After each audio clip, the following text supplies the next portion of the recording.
நம்மளுடைய இந்த அரசியல் பயணத்தில் மிக மிக மிக முக்கியமான ஒரு காலகட்டத்தில் நாம் இருக்கிறோம்.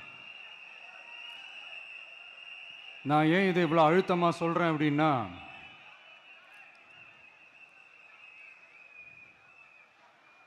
ஏதோ அழுத்தம் இருக்குமோன்னு நினைக்கிறீங்களோ? அழுத்தமா? நமக்கா?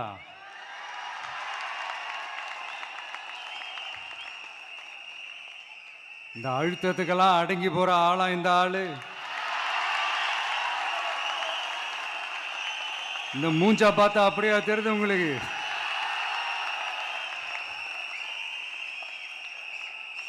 அதனால அப்படியெல்லாம் நடக்காது. அதுவும் முக்கியமா நம்ம கிட்ட அதெல்லாம் நடக்கவே நடக்காது. ஆனா அழுத்தம் இருக்குதான்னு கேட்டீங்கன்னா இருக்குது. அது நான் இல்லைன்னு சொல்ல வரல. நமக்கு இல்ல, மக்களுக்கு. தமிழ்நாட்டை இதுக்கு முன்னாடி ஆண்டவங்களும் சரி பாஜகவுக்கு அடிமையாக தான் இருந்திருக்கிறாங்க. ஸோ அவங்கள நம்பியும் ஒரு பிரயோஜனமும் இல்லை. இப்போ ஆண்டுகிட்டு இருக்கிற இந்த திமுக அரசாச்சும் நமக்கு ஏதாவது செய்வாங்கன்னு பார்த்தா இவங்களும் அவங்கள மாதிரியே தான். இன்னும் சொல்ல போனால் ஒரு படி மேலே, இன்னும் மோசம். அவங்களாச்சும் நேரடியாக சரண்டர் ஆகி இருப்பாங்க, இவங்க மறைமுகமாக சரண்டர் ஆகி இருக்கிறாங்க. அவ்வளோதான் வித்தியாசம். அதனால நீங்க பார்த்தீங்கன்னா அவங்களோட அந்த வேஷம் கலைஞ்சிடக்கூடாதுன்றதுக்காக இந்த கலரா கவர்ச்சிகரமான இந்த அறிவிப்புகள்லாம் வெளியிடுறாங்க. நோட்டீஸ் பண்ணியிருப்பீங்கன்னு நினைக்கிறேன்.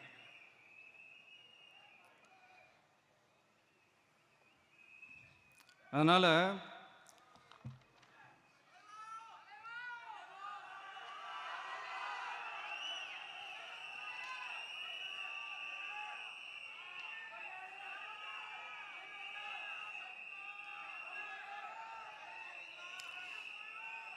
ஸோ இவங்க எல்லாரும் இப்படியே இருக்கிறாங்களே, நமக்காக உண்மையாக உழைக்கிறதுக்கு யாராச்சும் வந்துட மாட்டாங்களா அப்படின்னு மக்கள் ஒரு விதமான அதை வெளியில் சொல்ல முடியாத ஒரு அழுத்தத்தில் இருக்கிற நேரம் இது. மாற்றி மாற்றி ஓட்டு போட்டு ஏமாந்து அவங்க இப்போ நம்மளை நம்புகிறாங்க. நம்மளுடைய இந்த தமிழக வெற்றி கழகத்தை இந்த விஜய் கூட நிற்பான்னு நம்புகிறாங்க.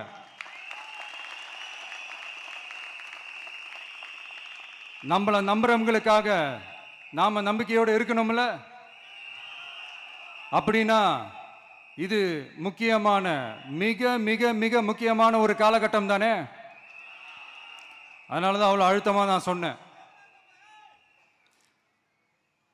இந்த தேர்தல், இந்த கூட்டணி, இதெல்லாம் பற்றி நிறைய இந்த ஹேஷியங்கள் ஜோஷியங்கள் எல்லாம் நடந்துகிட்டு இருக்கு இல்லையா? என்னப்பா இந்த விஜய் இப்போதான் வந்திருக்கிறாரு, இவர் கூடலாம் யார் வரப்போகிறா, அவங்க வரமாட்டாங்க, இவங்க வரமாட்டாங்க, அப்படி இப்படின்ட்டு நம்மளை பற்றி ஒரு அண்டர் எஸ்டிமேட் பண்ணிகிட்டு இருக்காங்களே. அதுனா நமக்கு புதுசாக என்ன? 30 வருஷமாக நம்மளை அண்டர் எஸ்டிமேட் பண்ணிட்டு தான் இருக்கிறாங்க. ஆனால் மக்கள் கரெக்டாக நம்மளை எஸ்டிமேட் பண்ணி ரொம்ப அழகா, ரொம்ப அக்கறையா, ரொம்ப தெளிவா, ரொம்ப தீர்க்கமா நமக்குன்னு ஒரு இடத்த கொடுத்துருக்குறாங்கல்ல. எப்படி? என் கேரியரின் உச்சமான ஒரு இடத்த கொடுத்துருக்குறாங்கல்ல. அதை இந்த நாடே பார்த்துக்கிட்டு இருக்குல்ல. ஏன் அப்படி எனக்கு அந்த இடத்த கொடுக்கணும்? ஏன்னா இந்த விஜய் நம்ம பிள்ளையாச்சே, நம்ம அண்ணனாச்சே, நம்ம தம்பியாச்சேன்னு சொல்லி அவங்க மனசுல அப்படி தோணுது. அதனாலதான் நமக்கு அப்படி ஒரு இடத்த கொடுத்து உள்ளன்போடு அள்ளி நம்மளை அரவணைச்சிக்கிட்டு இருக்கிறாங்க. அப்படி நம்மளை நம்புறவங்களுக்காக நாம உழைக்கிறதே அது ஒரு பழக்கமாகி இப்ப அதுவே என்னுடைய ஒரு ஒரிஜினல் கேரக்டராகவே மாறிடுச்சு. இத்தனை வருஷமா இருக்கிற அந்த உழைக்கிற குணம் அது எப்படி மாறும்? அதெல்லாம் மாறவே மாறாது. அரசியலுக்கு வந்ததுக்கு அப்புறமும் சரி, ஆட்சி அதிகாரத்துக்கு வந்ததுக்கு அப்புறமும் சரி, ஒன்னே ஒன்று சொல்ற, எழுதி வச்சுக்கோங்க. இதுக்கு முன்னாடி இருந்தவங்க மாதிரியோ இல்லை இப்போ இருக்கிறவங்க மாதிரியோ ஊழல் செய்யவே மாட்டான்.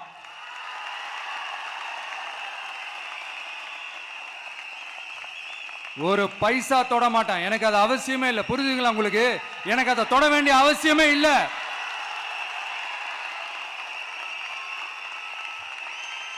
ஒரு துளி ஊழல் கரை கூட படியவே படியாது, படியவும் விட மாட்டான். நீங்க கேட்கலாம், இது என்ன சினிமாவா, இது என்ன முதல்வன் படமா, ஒரே நாள்ல வந்து இவர் எல்லாத்தையும் கிளீன் பண்ணிடுவாரான்னு நீங்க கேட்கலாம். ஓகே, பிராக்டிகலா அது பாசிபிள் இல்லதான், but it is a process, right? It is a process. இப்படி எதுக்குமே ஆசைப்படாத ஒருத்தன் அரசியலுக்கு வரான் அப்படின்னா, அவன் கண்ணு முன்னாடி ஏதாவது ஒரு தப்பு நடக்குது அப்படின்னா, அவன் கண்ணு முன்னாடி ஏதாவது இந்த மாதிரி ஒரு ஊழல் நடக்குது அப்படின்னா, அதை பார்த்துக்கிட்டு அவன் சும்மா இருப்பான்னு நினைக்கிறீங்க?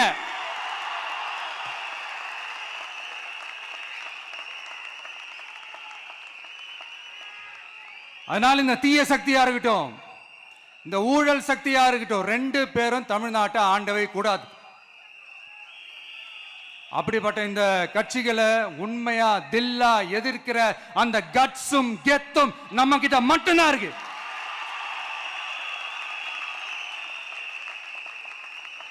அதனால நீங்க என்ன சூழ்ச்சி நம்ம மேல பண்ணாலும், என்ன அழுத்தம் நீங்க கொடுத்தாலும், இந்த அடங்கி போறதுக்கோ, இந்த அண்டி பொழைக்கிறதுக்கோ, இல்ல இந்த அடிமையா இருக்கிறதுக்கால நாம அரசியலுக்கு வரல. என் மண்ணுக்கும் மக்களுக்கும் யார் என்ன தீங்கு செஞ்சாலும் அதை எதிர்த்து அவங்க கிட்ட இருந்து நம்ம மக்களை பாதுகாக்கிறதுக்காக தான் நம்ம அரசியலுக்கே வந்திருக்கிறோம். அண்ட் முக்கியமா தோழர்களே, மக்களுக்கு என் மேல மட்டும் நம்பிக்கை இருந்தா அது பத்தாது. என் கூட டிராவல் பண்ற என்னோட எல்லா தோழர்கள்கிட்ட அந்த நம்பிக்கை வரணும்.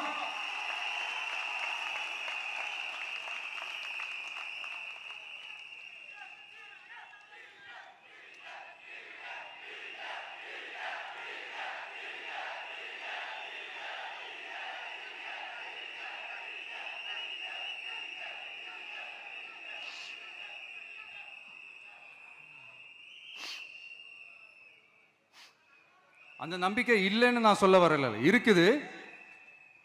ஆனா அதை தொடர்ந்து இருக்கிற மாதிரி நீங்க எல்லாம் நடந்துக்கணும். தப்பு பண்ண யாரா இருந்தாலும் தப்பிக்கவே முடியாதுன்ற அந்த ஒரு பயம் இருக்கணும். எல்லாரும் உங்களை தான் கேட்கிறேன், எல்லாரும் உண்மையா உழைப்பீங்கல்ல?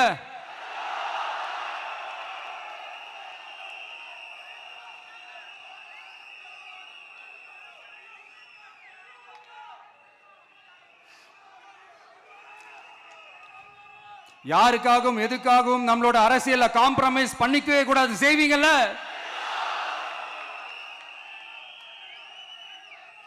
அண்ட் தயவு செஞ்சு எல்லாரும் கொஞ்சம் ஒற்றுமையா இருந்து சேர்ந்து உழைச்சி ஜெயிப்பீங்கல்ல? சரி, நமக்காக நம்ம மக்கள் கண்டிப்பா ஓட்டு போட்டு ஜெயிக்க வைப்பாங்க, அதுல எந்த மாற்று கருத்துமே கிடையாது. அப்படி ஜெயிக்கிறதுக்காக நாம் என்ன செய்ய போறோம்? மக்களிடம்னு செல்னு அறிஞர் அண்ணா அவர்கள் சொன்னதை ரொம்ப டீப்பாக சின்சியராக அடாப்ட் பண்ணுறதோட மட்டும் இல்லாமல் நம்மளோட அரசியலில் அதை செயல்படுத்தணும். அதுதான் முக்கியம். ஏன்னா இப்போ அரசியலில் இருக்கிறவங்க அண்ணாவை மறந்துட்டாங்க. அண்ணா ஆரம்பித்த கட்சியும் அண்ணாவை மறந்து சுயநலமாக மாதிரி பல வருஷம் ஆச்சு. அண்ணா பேரில் இருக்கிற கட்சியும் அவரை மறந்து பல வருஷம் ஆச்சு. ஆனால் நாம அவரை மறந்துடக்கூடாது. மக்கள்கிட்ட போகணும், மக்களோட மக்களாகவே இருக்கணும், மக்களுக்காகவே இருக்கணும். அதுக்காக நாம் என்ன செய்ய போகிறோம், என்னெல்லாம் செய்ய போகிறோம், அதுக்காக தான் இந்த மீட்டிங். ஆரம்பிக்கலாமா? இந்த ரெண்டு கட்சிகள், ஆண்டு கட்சியா இருக்கட்டும், இப்போ ஆள்ற கட்சியா இருக்கட்டும், அவங்கள பொறுத்த வரைக்கும் பூத்துனா என்ன தெரியும்ல? அவங்கள பொறுத்த வரைக்கும் பூத்துனா கள்ள ஓட்டு போடுற இடம். ஆனா நமக்கு, நம்ம டிவிகேவுக்கு அது ஒரு ஜனநாயக கூடம். அங்க ஜனநாயகம் திருடுறாம நம்ம பார்த்துக்கணும். ஒவ்வொரு ஓட்டையும் நம்ம பாதுகாக்கணும். எப்படி பாதுகாக்கிறது? ஒவ்வொரு வீட்டில் இருக்கிற ஒவ்வொரு ஓட்டும் நமக்கு தானே ஃபர்ஸ்ட் கன்ஃபார்ம் பண்ணுங்க. எனக்கு தெரிஞ்சு தமிழ்நாட்டில் ஒரு 2.25 கோடி ரேஷன் கார்டுகள் இருக்கும்னு நினைக்கிறேன். அவங்க எல்லாரும் வேற வேற எந்தெந்த கட்சியில் இருந்தாலும் கட்சி வேறுபாடு எல்லாத்தையும் தாண்டி இந்த விஜய் அவங்க வீட்டில் ஒருத்தனா வாழ்ந்துட்டு இருக்கிறான். அவங்க குடும்பத்தில் ஒருத்தனா பார்த்துக்கிட்டு இருக்கிறாங்க. அதனால இந்த கட்சி கிச்சி எல்லாத்தையும் தாண்டி இந்த விஜய் கூட நிக்கணும்னு முடிவு பண்ணிட்டாங்க. அதனால அப்படி முடிவு பண்ண அவங்கள பாதுகாப்பா பூத்துக்கு கூட்டிட்டு வாங்க. நம்மளோட இந்த விசில் சின்னத்துக்கு ஓட்டு போட வைங்க.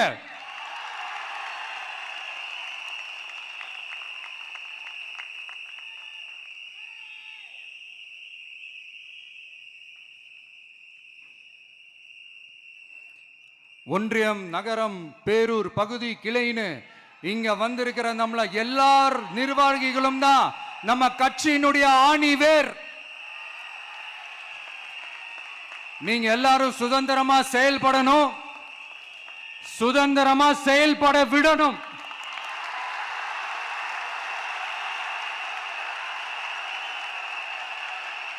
நீங்க ஒவ்வொருத்தரும் எனக்கு முக்கியம்.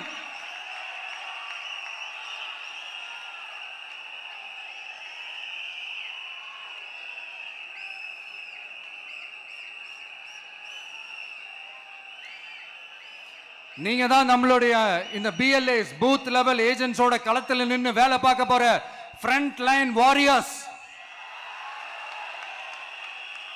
இப்ப நடக்க போறது வெறும் எலெக்ஷன் கிடையாது, இது ஒரு ஜனநாயக போர். இந்த டெமோக்ராட்டிக் பேட்டில லீட் பண்ண போற கமாண்டர்ஸ் நீங்க தான்.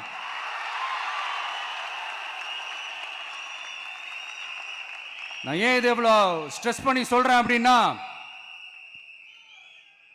இந்த தீய சக்தி எப்படி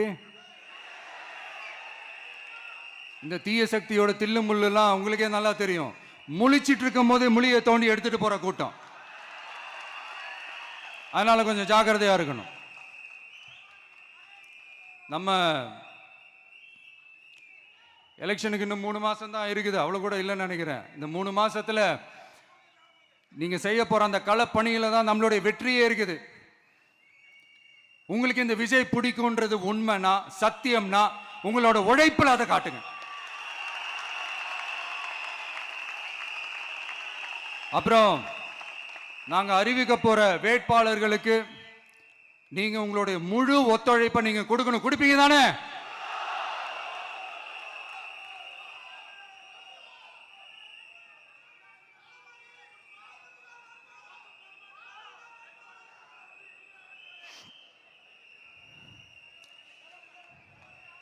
உங்க எல்லாரையும் ஒரு எனர்ஜைஸ் பண்ற மாதிரி உண்மையா நடந்த ஒரு கதை ஒன்று சொல்றேன்.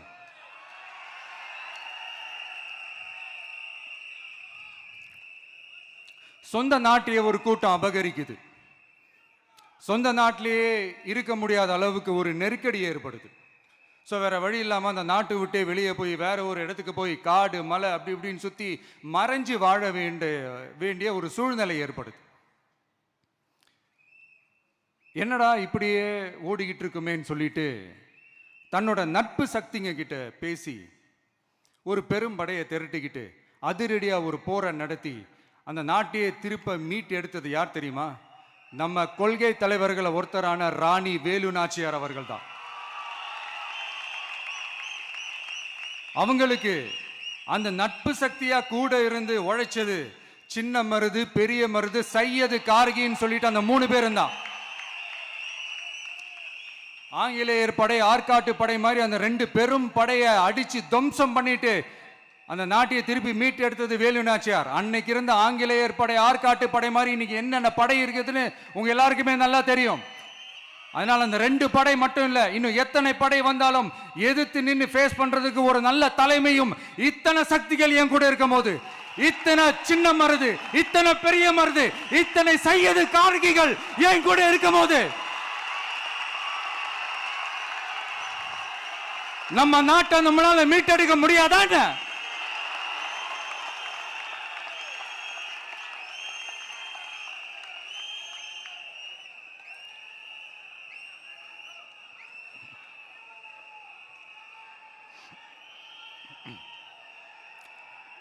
அதுவும் இந்த படை, நம்மளுடைய இந்த டிவிகே படை நட்பு சக்தி இருந்தாலும் இல்லைனாலும் தனியாவும் நின்று கெத்தா ஜெயிக்கிற அளவுக்கு ஒரு மிகப்பெரிய படை. அதுலயும் ரொம்ப முக்கியமா இன்னைக்கு இந்த கூட்டத்துக்கு வரலனாலும் நான் அந்த போர்ல நடந்த அந்த கதை மாதிரி கட்ஸான குயில்கள் நிறைந்த பெண்கள் படையும் நம்மளோட இருக்கிறாங்க. அந்த பெண்கள் படையை பார்த்துதான் அரசியல் அரங்கமே அதிர்ந்து போயிருக்குது. அதனால எல்லாரும் ஒரு நிமிஷம் எனக்காக எந்திரிச்சு நில்லுங்களேன் ப்ளீஸ். நான் சொல்றதை கொஞ்சம் ரிப்பீட் பண்ணுங்க. இந்த 2026 சட்டமன்ற தேர்தல்ல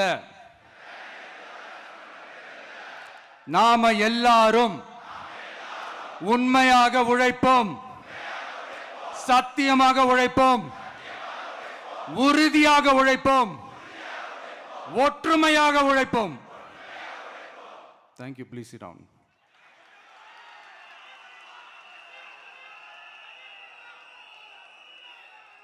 உங்களோட இந்த வார்த்தையை நான் மனப்பூர்வமா நம்புறேன். நான் ஏற்கனவே சொன்ன மாதிரி இந்த வரப்போற தேர்தல் இதுவரைக்கும் தமிழ்நாடு பார்த்திராத ஒரு வித்தியாசமான தேர்தல். நம்மளுடைய படை வரிசையும் அப்படிதான், ஒரு பவர் பேக்ட் ஃபோர்ஸ். இவ்வளவு நாள் இதை நாம மட்டும்தான் சொல்லிக்கிட்டு இருந்தோம். இப்ப கொஞ்சம் கொஞ்சமா அதை வெளியில சொல்ல ஆரம்பிக்கிறாங்க. என்னடா இந்த விஜய் கூட இருக்கிற ஃபோர்ஸை பார்த்தா சாதாரண ஃபோர்ஸ் மாதிரி தெரியல, மிலிட்ரியோட பெரிய ஃபோர்ஸா இருக்குது, வரப்போற எலெக்ஷனை கணிக்கவே முடியல, அப்படி இப்படின்னு சில குரல்கள்லாம் கேட்க ஆரம்பிக்குது. கணிக்கவே முடியலன்னு அவங்க வேணா சொல்லலாம், ஆனா மக்கள் ஆல்ரெடி கணிச்சு முடிச்சுட்டாங்க. அவங்க மனசை நல்லா புரிஞ்சு வச்சிருக்கிற நமக்கு அது நல்லாவே தெரியும். அதனால இந்த எலெக்ஷன் ரிசல்ட்டுக்கு அப்புறம் இந்த தீய சக்தி கிட்ட இருந்தோம், இந்த ஊழல்வாத அடிமை சக்தி கிட்ட இருந்தோம் தமிழ்நாட்டை மீட்டுட்டோம்னு உறுதியா அறிவிப்போம். அதுல என்ன மாற்று கருத்து கிடையாது. அதனால என் நெஞ்சில் குடியிருக்கும் தோழர்களே, தோழிகளே, உங்களோட நான் இருக்கேன், நம்மளோட நம்ம மக்கள் இருக்கிறாங்க. இதுக்கு மேல என்ன வேணும்? கான்பிடண்டா இருங்க, நல்லதே நடக்கும், வெற்றி நிச்சயம். மீண்டும் சந்திக்கும் வரை நன்றி, வணக்கம். தமிழக வெற்றி கழகத்தின் வெற்றி தலைவர், தர்மத்தாயின் தவ புதல்வன், தலைவரின் பொற்கரங்களால் please sir, please sir.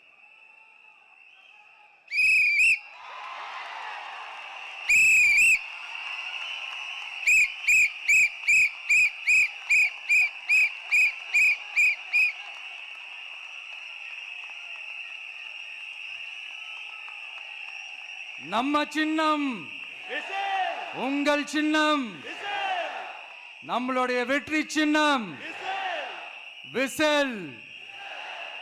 Cup முக்கியம் பகிலே.